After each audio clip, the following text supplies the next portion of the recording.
You want to make a presentation. Our example is a short attention tutorial, but the computer science jargon is not the point.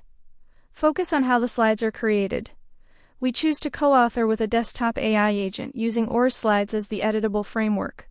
You provide the goal and materials, the agent helps plan, assemble, review, and revise while you steer. The agent receives a small, explicit workspace.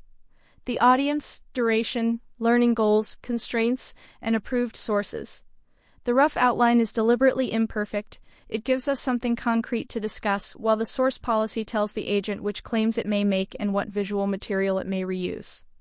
This is important. The agent can propose structure, but it should not silently invent evidence. I do not ask for slides yet. First, I ask for one job per section and discuss what to remove. 12 sections will not fit an 8-minute talk. A separate history section distracts from the central question. Softmax does not need its own slide for this audience.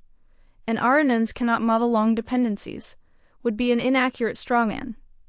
The approved narrative now moves continuously from a token's need for relevant context through query, key, value, and the attention equation, to multi-head attention and one careful limitation.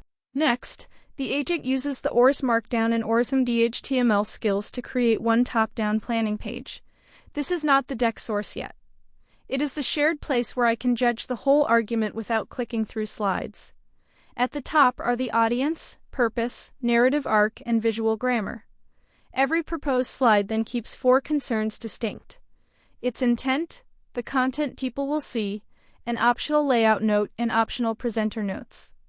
I can check whether the claims build logically, whether the equation arrives at the right moment, and whether any slide is trying to do 2 jobs. Because this is a local.md HTML file, I can read and edit the same artifact without moving content into another planning tool. The preview also makes mistakes visible early. Here the transformer block diagram is showing as code instead of a diagram. I ask the agent to review the source rather than prescribing a guess. It identifies the issue. I used a generic fenced mermaid block, but the orz markdown family expects its mermaid plugin directive. The agent changes the block to the mermaid plugin directive syntax and regenerates the page. Now it renders correctly, and we verify the result before moving on. This small loop, inspect, report, revise, verify, is more useful than pretending the first answer is final. I continue with scoped content requests. Make the query, key, and value roles parallel. Keep the exact scaled dot product equation. Explain the 4 operations beside it. And highlight only the sentence that deserves attention. Rich formatting serves the argument instead of becoming decoration. Before assembly, I approve a small visual grammar for the whole deck. Short claim titles, a restrained architect theme, consistent colors for query, key, and value, and a density limit.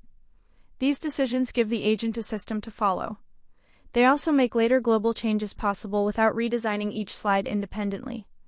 Only now do I ask the agent to use the orz-slides skill. It translates each approved section into slide source, chooses an appropriate layout, and carries the presenter notes forward. The result is a normal local.slides HTML file, presentable immediately, but still editable. I check the artifact I will actually present: slide order, clipping, density, equations, diagrams, and notes. Not merely the markdown that generated it. Slide 3 is factually correct, but it still feels like documentation. The bullets define the 3 roles and the flowchart contains the right sequence, yet the relationship is not immediately memorable. This is an editorial decision I can make only after seeing the complete deck. A concept illustration would explain this better. I ask for a purposeful graphic, not simply make it pretty. The request names the concept, required labels, causal flow, palette, aspect ratio, local asset path, and the files that need updating. The agent creates an editable SVG. One token representation becomes query, key, and value. Queries match keys to make weights, and those weights mix values into contextual information. Because the asset is local and vector-based, it stays sharp, can be revised, and has no external licensing ambiguity. The revised slide now separates the short definitions from the visual flow. I check more than appearance. Are the labels readable at presentation size? Do the colors still carry the agreed roles, and does the drawing preserve the mathematical meaning? The same asset is visible in the planning page, so content and visual intent remain reviewable together. This is the improvement we were looking for. Fewer translation steps for the audience without adding a new claim. Not every revision needs another prompt. The source remains approachable, so I can adjust one image width or shorten one phrase directly and see the result. That is useful for small visual judgments where explaining the change would take longer than making it. The important boundary is scope. This edit affects one slide and should not accidentally change the rest of the deck. For a global change, the agent is more valuable. I can ask it to inspect every title for consistency, preserve the technical qualifications, and preview a different theme across the whole deck. It reports the files and roles it changed, and I review the result as a system.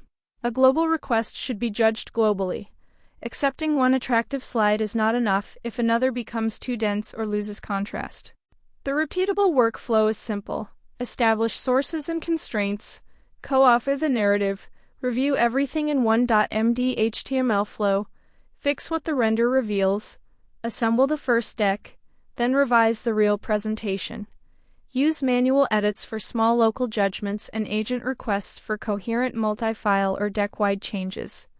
The agent accelerates structure, formatting, illustration, and consistency. The user remains responsible for the argument, the evidence, and the final visual decisions.